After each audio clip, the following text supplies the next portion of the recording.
Let's go. He stole $200 million, served 22 months in prison, then Hollywood paid him millions to turn his crimes into entertainment. And today, he's a motivational speaker charging $50,000 per event to teach ethics. This is the story of Jordan Belfort, the man who scammed working-class Americans out of their retirement savings, got rich doing it, and then got rich again selling the story of how he did it. And the wildest part, we're still applauding. I'm Alex, and I spent the last week reading court documents, SEC filings, and victim impact statements from the Jordan Belfort case. And what I found isn't just the story of one fraudster, it's a blueprint for how America rewards the people who rob us blind. By the end of this video, you'll understand exactly how Belfort's scam worked, why he barely got punished, and how he's making more money now than he did when he was breaking the law.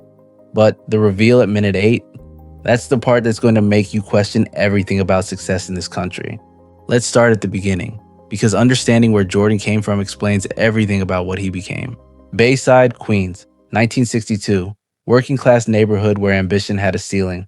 But one kid named Jordan Belfort wasn't interested in ceilings. At 16, he's selling Italian ices on the beach. By summer's end, he'd made $20,000. Most teenagers would have bought a car. Jordan enrolled in dental school. First day, the dean stood up and said, "If you're here to get rich, you're in the wrong profession." Jordan walked out, right then, because he wasn't there to clean teeth. He was there to get rich. And dentistry wasn't the path. After college, Jordan launched a door-to-door meat and seafood business. Yes, really. Frozen steaks and salmon fillets sold house to house. It was messy, scrappy, surprisingly successful. $100,000 monthly in sales. But late deliveries, spoiled product, mountains of unpaid invoices caught up fast. Within months, bankrupt. But in that failure, Jordan discovered something that became his superpower. The product didn't matter. Steaks, seafood, stocks. What mattered was the sale, and Jordan could sell anything.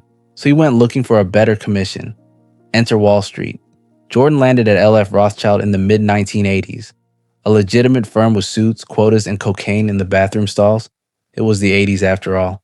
This is where he learned how markets moved, how brokers talked, and most importantly, how they sold. But then came October 1987. Black Monday. Markets crashed. Jordan was fired. While others panicked, Jordan saw opportunity. He discovered penny stocks. Pink sheet garbage no serious broker would touch. Unregulated, illiquid, but here's the magic. 50% commissions. Same pitch. 10 times the payout. So Jordan picked up the phone and called some guy in Nebraska.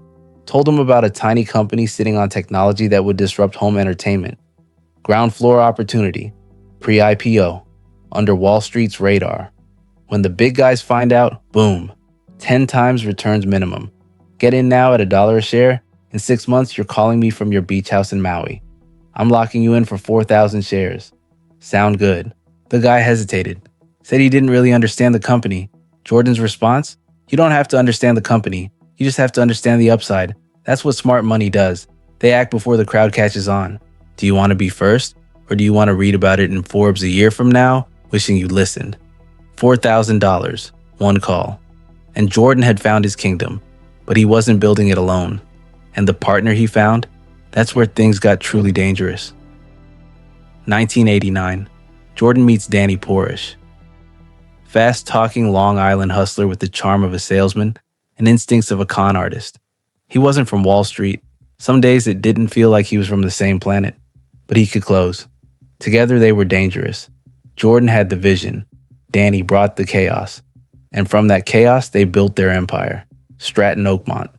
The name sounded prestigious. Like a 100-year legacy with leather-bound books. Reality? Strip mall boiler room with flickering lights and zero regulatory oversight. The early recruits weren't analysts.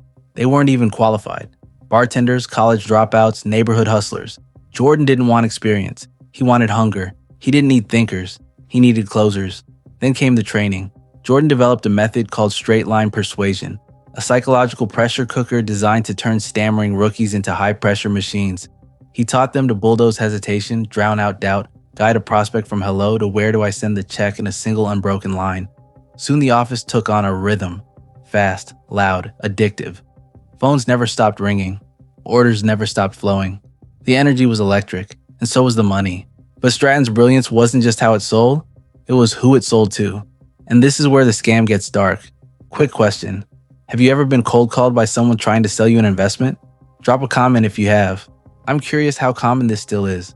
Alright, here's where Jordan's system reveals its true nature. Stratton targeted the forgotten investors, working class retirees, desperate parents, people Wall Street ignored. They sold them hope wrapped in urgency, dressed in false certainty, backed by made-up projections. At first, obscure penny stocks, pink sheet companies that barely existed outside their own press releases. But once money started flowing, the schemes evolved. They bought massive blocks of cheap shares, then turned the sales floor into a hype machine. Call after call, promise after promise. They flooded the market with manufactured excitement, spiked the stock, then dumped everything at the top. Thousands of investors left holding worthless shares. It was called pump and dump. At Stratton Oakmont, it was called another Tuesday. By the early 90s, the firm had exploded. Stratton wasn't just a brokerage.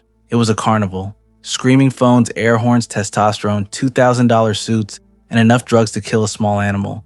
Jordan built a system where fear and loyalty were currency. Top performers treated like royalty. Bonus checks, vacations, watches tossed across the office like candy. Underperformers humiliated, cut loose, replaced in hours. Then came the parties. Strippers in conference rooms, champagne overflowing into fax machines, lines of cocaine snorted off compliance manuals. Nothing was sacred. Jordan bought helicopters, named his yacht Naomi after his wife, owned mansions, Lamborghinis, Rolexes, and through it all, preached the same sermon. Success is everything. If you're not winning, you're nothing. On paper, thriving. Underneath, smoke and mirrors. Because when you can't sell the truth, you sell the dream. And Jordan had built an empire doing exactly that. But every empire falls, and the walls were starting to close in. By 1994, Stratton was on fire, taking companies public, moving millions, pulling national attention. But beneath the success, the structure was rotting. The SEC flagged suspicious filings. Complaints piled up from investors who bought at $7 and watched it crash to 30 cents. Internally, brokers started asking questions. They were pushing stocks with no revenue, no product, sometimes no working phone number. Management's answer: close the deal or get out. As the firm grew, so did the complexity of hiding money. Millions funneled offshore through shell companies. Some accounts under Jordan's aunt's name in the UK. Others parked in Geneva under companies that didn't exist. At one point, Jordan moved funds using couriers, including a housekeeper smuggling cash in envelopes sewn into her bra. Jordan called it asset protection. The FBI called it laundering. Inside the firm, things were changing. Drug use, once a reward, became necessity. Quaaludes slowed their speech. Cocaine sped them back up. People passed out during calls. One broker had a seizure on the sales floor. Jordan was unraveling faster than the firm. His marriage disintegrating. Pills in couch cushions. Syringes in bathrooms. He once crashed his Ferrari into a pillar while high with his 3-year-old daughter in the passenger seat. Then came the yacht incident, June 1996. Against the captain's warning, Jordan insisted they sail from Italy to Sardinia during a storm. Drunk, high, convinced nothing could touch him. The yacht took on water in the Mediterranean. On board, Jordan, his wife, their daughter, over $2 million in jewelry and narcotics. Italian Navy had to rescue them. The yacht was destroyed. Jordan survived, but something inside him didn't. Back in New York, the walls were closing. Journalists poking around. Former employees talking, but most dangerous, Gregory Coleman, FBI, Financial Crimes Division. Coleman didn't just see red flags, he smelled blood. He pulled Stratton's cold call scripts, subpoenaed wire records, tracked real estate purchases that didn't match reported income. He found Jordan withdrawing $50,000 at a time in cashier's checks, laundered through casinos and art galleries. Coleman knew what it meant. So did Jordan eventually. What Jordan didn't know? Some of his own brokers had flipped. One caught on a separate fraud charge, another burned by an unpaid bonus. They wore wires, recorded calls, turned over folders. Then came October 1996. Federal agents raided Stratton Oakmont. Arrived just after sunrise. Phones ripped from desks. Filing cabinets emptied. Hard drives copied. Someone tried to flush documents. Another tried to walk out with a briefcase full of shredded contracts. Didn't matter. The FBI had what it needed. But Jordan still wasn't done. Early 1997, while under investigation and explicitly told not to move funds, he wired $2 million to Switzerland. The transaction was traced, the conversation recorded. That single transfer became the thread that unraveled everything. The chase was over, the fall had begun, and what happened next? That's where this story gets truly disturbing. By late 1998, Belfort was out of moves. The FBI had recordings. The SEC had filings. The empire built on cold calls and false promises had collapsed. He was facing 30 years in federal prison. Wire fraud, securities fraud, money laundering. The charges could have buried him, so Jordan did what he always did. He sold. Not stocks this time, information. He flipped, cooperated, wore a wire. One by one, the people who worshipped him were handed over like receipts. Over 30 employees indicted. Brokers, partners, friends who joined Stratton right out of high school. They learned to sell from Jordan, followed his playbook, now paying for it. Some served more time than he did. Jordan, 22 months in minimum security. No fences, no cells, guards didn't carry guns. He played tennis in mornings, lifted weights in afternoons, and at night he wrote. That's where he met Tommy Chong, the comedian serving time for selling bongs online. Jordan told him the whole story, the drugs, the yacht, the envelopes of cash, the lies that became a lifestyle. Tommy wasn't outraged. He was amused. Write it down, he said. So Jordan did. 2007, he published The Wolf of Wall Street, a memoir that read more like a victory lap than confession. No apologies, no remorse, just yachts, fraud, and punchlines. The public ate it up. He sold film rights, wrote a sequel. 2013, Scorsese and DiCaprio turned it into a blockbuster. The same man who lied to investors was now entertaining them on the big screen. Audiences laughed. Critics applauded. Jordan Belfort, convicted felon, became a pop culture icon. But the people he scammed, they didn't get movie deals. They didn't get closure. Most never got their money back. A teacher who lost her retirement. A war veteran who invested life savings. A family who remortgaged their home, left with debt, with nothing. The court ordered Jordan to pay $110 million in restitution. To this day, only a fraction has been paid.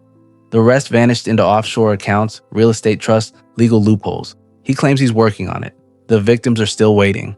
But Jordan, he's doing fine. He's a motivational speaker now, sales coach, podcast host. He sells success, teaches ethics, books, stages around the world. He wears the name The Wolf, like it's a badge of honor, not the scar it should be. He didn't just escape justice, he monetized it. Turned 22 months into a book deal. Turned fraud into fame. And maybe the scariest part? We applauded. Here's what Jordan Belfort understood that most people don't. In America, it doesn't matter what you did. It matters how you sell it. He stole from working families, destroyed retirements, left people in financial ruin.